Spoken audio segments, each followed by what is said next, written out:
Bismillahirrahmanirrahim. Assalamu alaikum students. I am Sirdar Sawarhan, lecture geography from ICB G63 Islamabad. Today is my 15th lecture of geography, class 6, extended week 8. Before going to start the current topic, I will recap the whole previous lecture 14. Students, आज का topic चूंकि lecture 4 जो extended week के लिए मज़ीद 4 weeks के लिए आपके फर्स्ट टर्म को एक्सटेंड किया गया है, तो इसमें जो टॉपिक है वो layer structure of the atmosphere है। लेकिन हमारा ये मामूल होता है कि हम कुछ मिनट गुज़श्ता जो आखिरी लेक्चर दिया होता है उसको रिकैप करते हैं और फिर अपने असल टॉपिक की तरफ आते हैं। अब रीकैप का मकसद ये होता है कि आपको गुज़श्ता जो लेक्चर के अहम पॉइंट्स हैं वो दोबारा याद दिलाए जाएं। तो गुज़श्ता जो हमारा लेक्चर था वो प्रीवियस लेक्चर नंबर 14 वीक 7 था, उसमें हमने चैप्टर नंबर 1 की एक्सरसाइज को डिटेल के साथ पढ़ा था, जिसमें fill in the blanks, MCQs और शॉर्ट क्वेश्चंस। अब fill in the blanks, MCQs और शॉर्ट क्वेश्चंस के हवाले से हमने फिल इन द ब्लैंक्स में हमने देखा था कि जो आप अगर अपने बुक पेज नंबर 19 खोलें सेकंड चैप्टर की, तो सेकंड चैप्टर जो आपका सेकंड चैप्टर है नेचुरल स्फीयर्स ऑफ द अर्थ, उसकी एक्सरसाइज में तो फिल इन द ब्लैंक्स में dash is the upper most layer of the atmosphere. इसका मकसद ये है कि ज़मीन की सबसे ऊपर वाली एटमॉस्फेयर या कुर्रा हवा की सबसे ऊपर वाली तय को क्या कहते हैं, तो थर्मो डैश डैश की जगह ये आता है कि thermosphere is the upper most layer of the atmosphere. फिर सेकंड जो फिल इन द ब्लैंक्स थी कि most constant gases are nitrogen, oxygen and dash. तो most constant gases are nitrogen, oxygen and argon. तो फिल इन द ब्लैंक्स में क्या आएगा second में? Argon, ARGON, argon. तीसरा, ozone has the ability to absorb dash rays from the sun. तो ozone की क्या सलाहियत है? तो ozone has the ability to absorb ultraviolet rays from the sun, यानी जो अल्ट्रावायलेट रेज हैं, जो सूर्य से निकलने वाली हार्मफुल रेज हैं, उनको ओजोन की लेयर अपने अंदर एब्जॉर्ब कर लेती है। Fourth, temperature is usually measured in dash और डिग्री सेल्सियस। एक तो टेम्परेचर को मापने के दो स्केल हैं, एक डिग्री सेल्सियस में मापा जाता है और दूसरा किस में मापा जाता है? उस फिल इन द ब्लैंक्स। इस नंबर 4 जो फिल इन द ब्लैंक्स है इसमें Fahrenheit, FARENHEIT, Fahrenheit. Fifth, 90% of water in the atmosphere is produced by dash from water bodies. तो एटमॉस्फेयर के अंदर, कुर्रा हवाई के अंदर जो 90% आपको जो वाटर वेपर वाटर नजर आता है वो किसकी शक्ल में है? ये वाटर बॉडी से जब अम्ल तफकीर यानी एवापोरेशन होता है, तो एवापोरेशन से 90% जो है वो पानी जो वाटर वेपर्स की शक्ल में, गैसी शक्ल में ये एटमॉस्फेयर में मौजूद होता है। तो इस फिल इन द ब्लैंक्स में evaporation. 6, dash is the liquid precipitation in the form of water drops that falls from clouds. तो rainfall, fill in the blanks इसमें आएगा कि rainfall is the liquid precipitation in the form of water drops that falls from clouds. तो बादलों से जो पानी के कतरे प्रेसिपिटेशन, लिक्विड प्रेसिपिटेशन की शक्ल में गिरते हैं, उनको हम रेनफॉल कहते हैं। The Coriolis effect is the dash of air due to the earth rotation. जब जमीन रोटेट करती है तो हवा के लिए एक फार्मूला है कि कोरिलियस इफेक्ट। कोरिलियस इफेक्ट किसको कहते हैं? कि नॉर्दर्न हेमिस्फीयर में हवा क्लॉकवाइज मूव करती है और सदर्न हेमिस्फीयर में विंड जो है वो एंटी क्लॉकवाइज। तो इसको the Coriolis effect is the deflection, deflect करती है ये हवा को, deflection of air due to the earth rotation. तो इस फिल इन द ब्लैंक्स में डिफ्लेक्शन आएगा। उसके बाद एमसीक्यूज की तरफ आते हैं। ये हमने डिटेल के साथ पढ़ लिया था, दोबारा मैं आपको थोड़ा सा रिव्यू करवा देता हूँ कि फर्स्ट एमसीक्यूज है ऑब्जेक्टिव है कि other than nitrogen and oxygen composition of the rest of gases in the atmosphere is about, यानी नाइट्रोजन अगर 78% है और ऑक्सीजन 21% है, ये इन दोनों को अगर हम प्लस करें तो ये 99% बनते हैं। अब हमारे पास 1% अदर गैसेज हैं, तो option D is correct option 1%। Atmosphere is an important part of life on the dash. Atmosphere is an important part of life on the dash, यानी एटमॉस्फेयर किसके गिर्द है? जुपिटर के गिर्द? नो। नेपच्यून? नो। मार्स नहीं, बल्कि हमारी जमीन के गिर्द। हमारी जमीन पर जिंदगी की बका के लिए अल्लाह ताला ने एक हमारे गिर्द हवा का एक गिलाफ सा लिपटा हुआ है जिसमें गैसेज हैं, वाटर वेपर्स हैं, डस्ट पार्टिकल्स हैं, उसका नाम है एटमॉस्फेयर। तो जमीन पर जिंदगी की बका के लिए एटमॉस्फेयर बहुत जरूरी है। फिर थर्ड एमसीक्यूज देखें। Sea breeze blows from sea to land during the dash. अब जो समुद्री हवाएं होती हैं वो समुद्र से खुश्की की तरफ चलती हैं किस वक्त? Day time, night time, after night? No. तो डे टाइम जो है वो खुश्की जल्द गर्म हो जाती है, दिन के वक्त सूर्य की गर्मी से वहाँ लो प्रेशर होता है, तो समुद्र चूंकि ठंडा होता है तो एज कंपेयर टू लैंड जो विंड्स हैं वो सी ब्रीज जो होती हैं वो सी टुवर्ड्स लैंड चलती हैं। तो इसको day time, A is correct option. Earth is surrounded by a layer of gases called, हमारी जमीन के इर्द गिर्द जो गैसेस की लेयर्स है उसको क्या कहा जाता है? लिथोस्फीयर कहा जाता है? नो। हाइड्रोस्फीयर पानी? नो। एटमॉस्फेयर हमारी जमीन के इर्द जो हवा का एक गिलाफ सा लिपटा उसको हम एटमॉस्फेयर कहते हैं, कुर्रा हवाएं कहते हैं।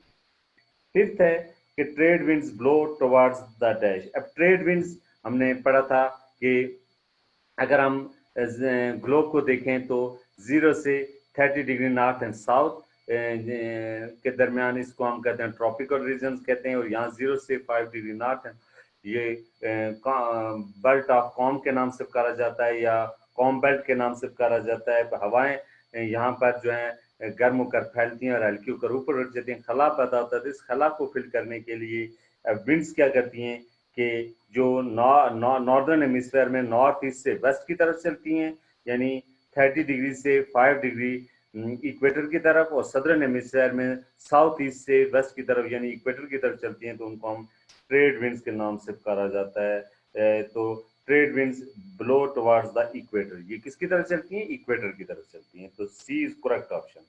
Snowfall is a form of, snowfall तो आपको पता है कि प्रेशर की किस्म है, नो टेम्परेचर नो, बल्कि ये प्रेसिपिटेशन की एक टाइप है। तो A is correct option. The height of the mesosphere from the surface of the earth, अगर जमीन की सतह से मेसोस्फीयर की हाइट को देखें तो वो कितनी बनती है? तो 4 किस्म की हमने एटमॉस्फेयर की लेयर को पढ़ा था। एक ट्रोपोस्फेयर जो सबसे पहले है, फिर स्ट्रेटोस्फेयर, फिर मेसोस्फेयर, फिर तो इसकी हाइट जो है वो 85 किलोमीटर के करीब बनती है। ये हमारे फिल इन द ब्लैंक्स और एमसीक्यूज थे। इसके बाद हमने शॉर्ट क्वेश्चन डिटेल के साथ पढ़े थे कि लिथोस्फीयर की क्या है। फिर हमने if the earth did not rotate at all would there still be a Coriolis effect, तो अगर जमीन क्या होती है कि रोटेट ना करती तो कोरिलियस इफेक्ट भी ना होता।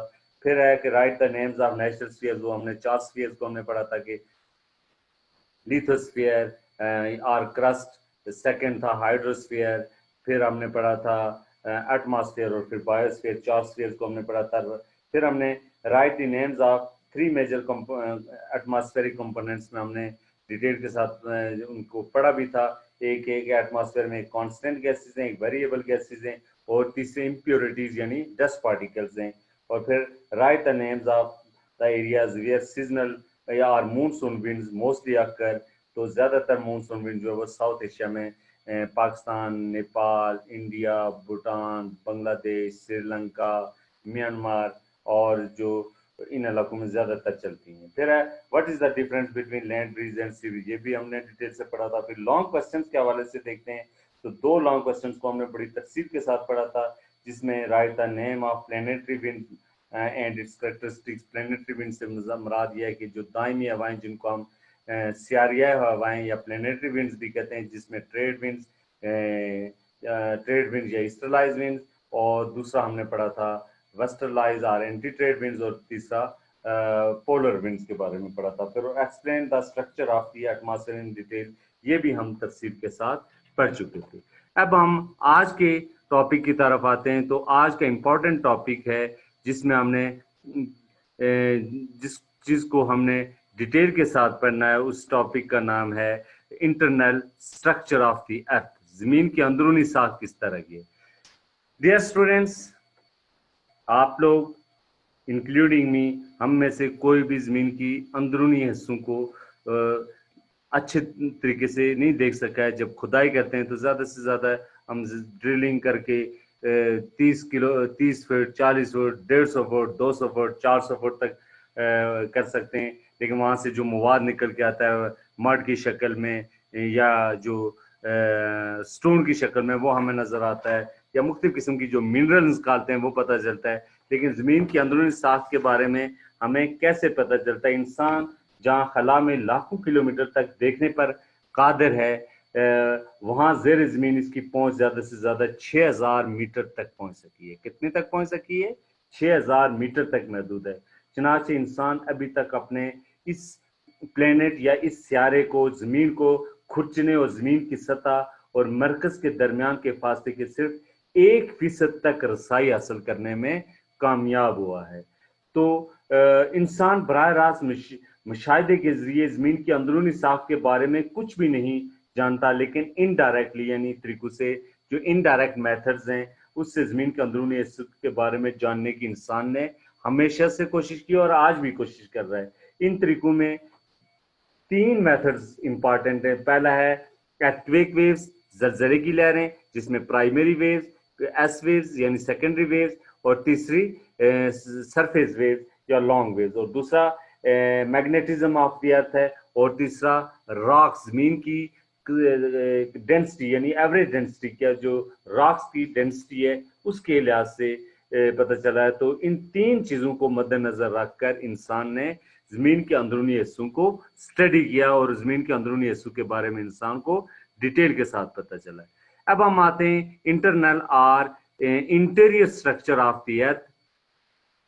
तो ज़मीन के अंदरूनी साख के बारे में इन द लास्ट 2 चैप्टर्स आप देखें, we read about what is surrounding the earth and about upper part of the earth, यानी हमने ज़मीन के इर्द गिर्द क्या है, एटमॉस्फेयर है, और अपर पार्ट ऑफ द अर्थ, जमीन के ऊपर क्या है, उसके बारे में हमने पढ़ा है। इन दिस चैप्टर, ये जो चैप्टर जो हमने चैप्टर नंबर 3 स्टार्ट किया है, we shall now about how the earth is form from the inside. अब हम इस हिस्से में हम देखेंगे कि जमीन अंदर से कैसे बनेगी।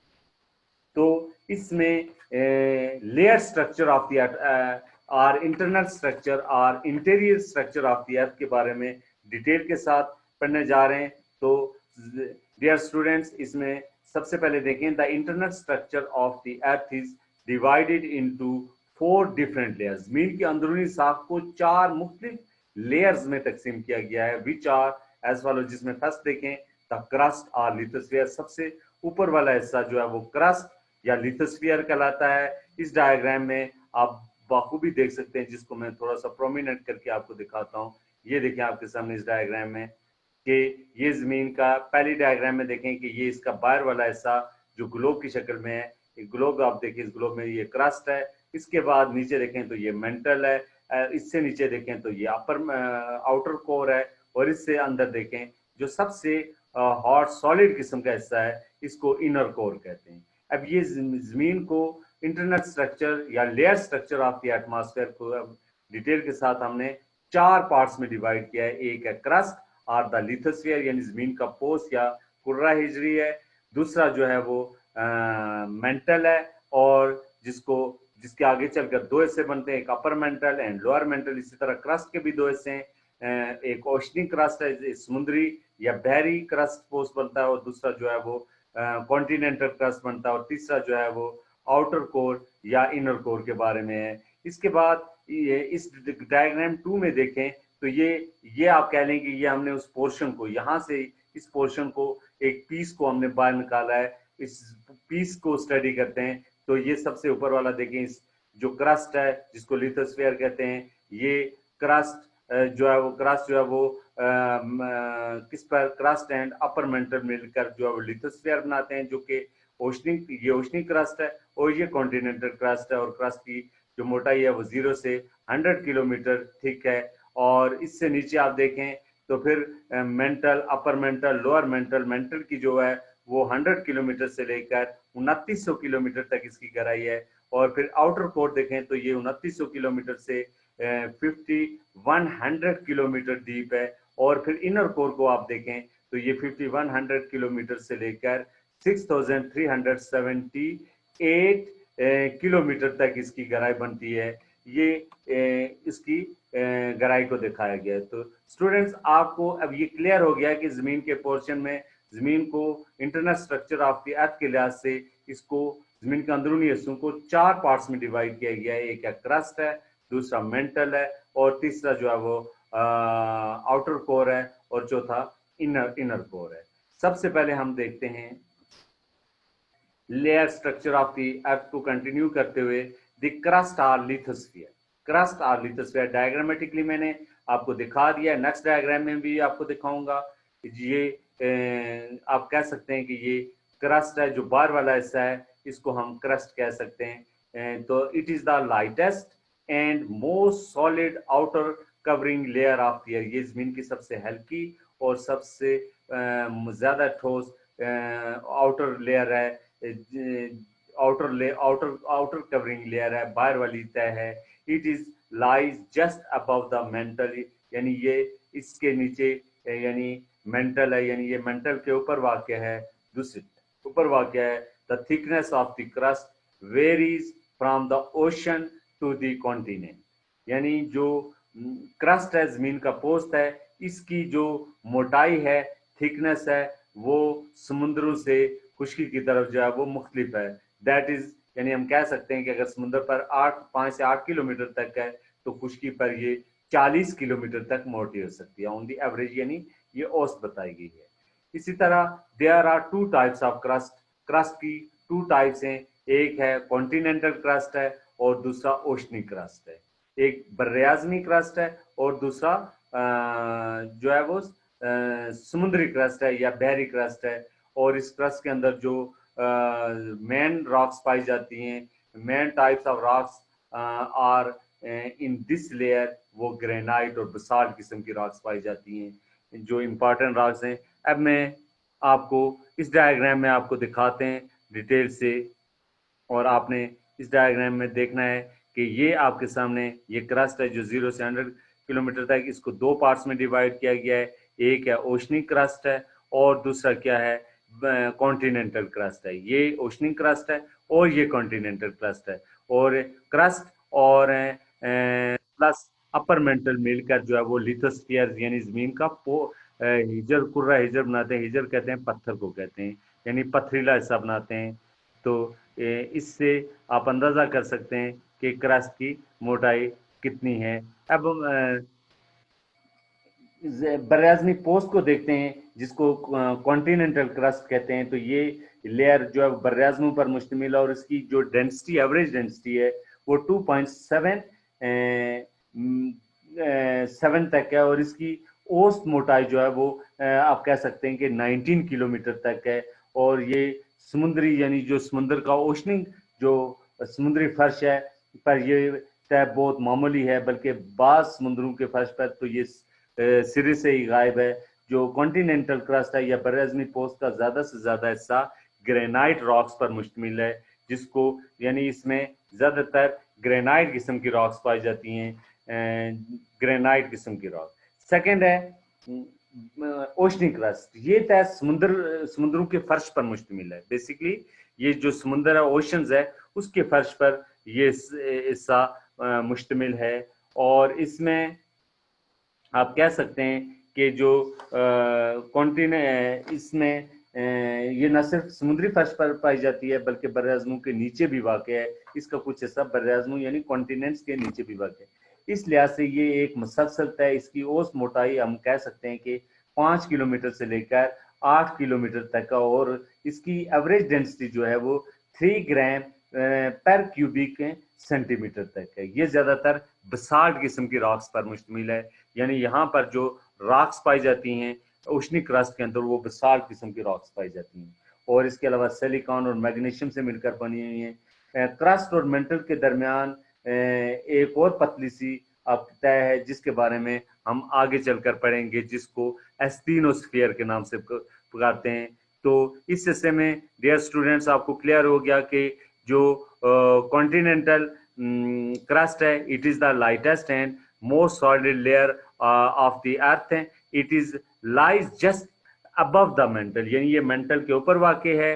The thickness of the crust varies from the ocean to the continent, that is 8 kilometre to 40 kilometre on the average. और इसके दो पार्ट्स हैं, एक कॉन्टिनेंटल क्रस्ट है और दूसरा ओशनिक क्रस्ट। इसमें मेन रॉक्स जो पाई जाती हैं वो ग्रेनाइट और बसाल्ट किस्म की रॉक्स हैं। और यहाँ इस हिस्से को क्रस्ट या जिसको हम लिथोस्फीयर कहते हैं, इस पर हम लोग रहते हैं, फसलें उगाते हैं, पानी हासिल करते हैं, बहुत सारी मादनियात को इस हिस्से से निकालते हैं। और इस हिस्से के अलावा इस हिस्से से हम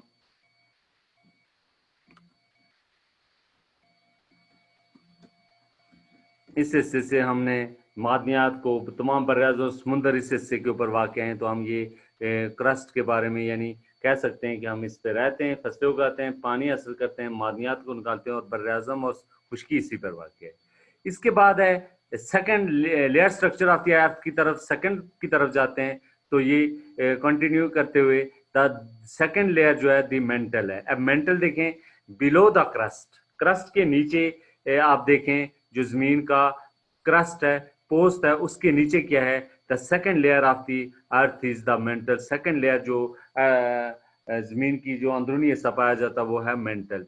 the thickness of this layer is about 2900 kilometre. इसकी थिकनेस या जो मोटाई है वो 2900 किलोमीटर तक है, और it is composed of very dense rocks. ये सख्त किस्म की रॉक्स या डेंस रॉक्स पर मुश्तमिल है।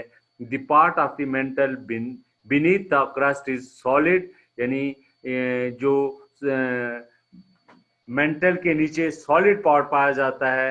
The part of the mental, mental के नीचे जो हिस्सा बीनीथ द क्रस्ट, क्रस्ट के नीचे जो पाया जाता है इज सॉलिड, वो ठोस किस्म का है।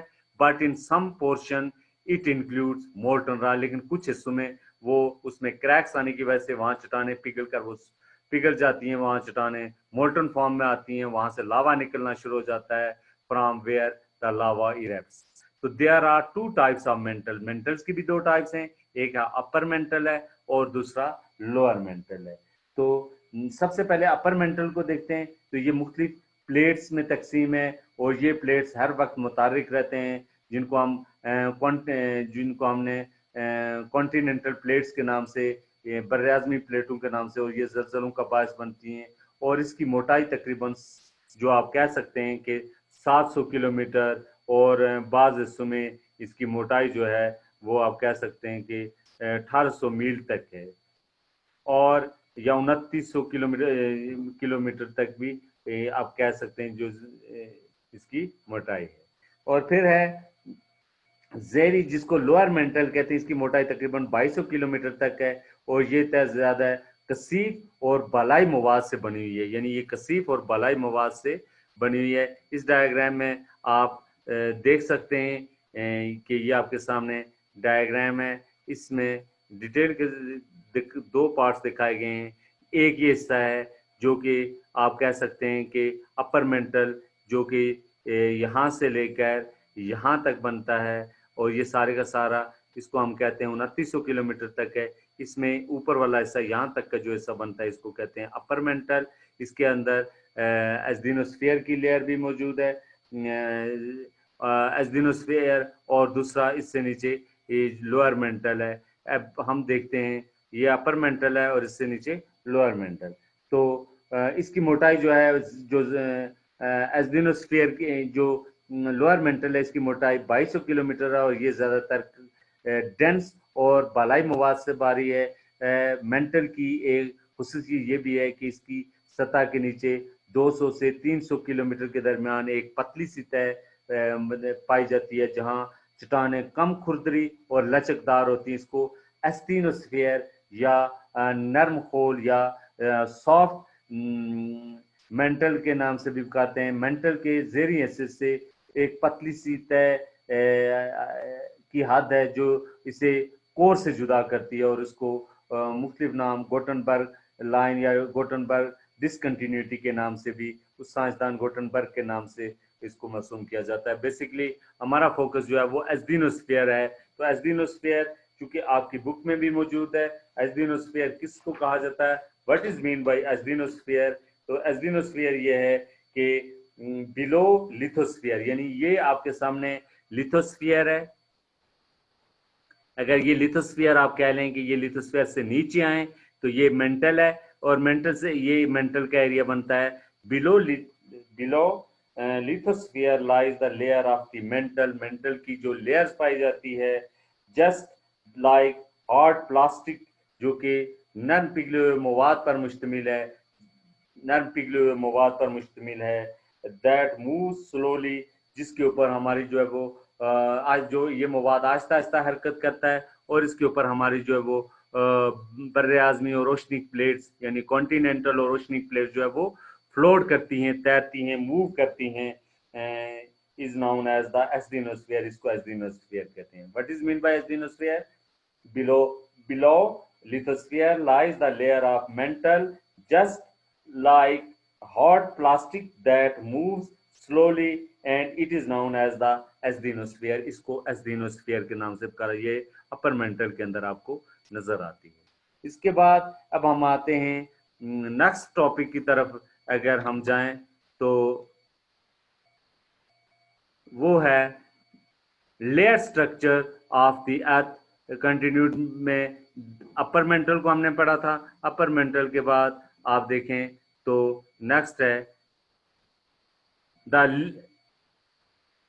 Liquid outer core. Liquid outer core देखें, the thickness of the this layer is about 2250 kilometre. इसकी मोटाई जो है वो 2250 किलोमीटर है। अब ये देखें, एक ये डायग्राम ये भी है जिसमें आपके सामने वाज़ेह है कि ये जमीन का बाहर वाला हिस्सा क्रस्ट या लिथोस्फीयर है, इससे अंदर ये मेंटल है।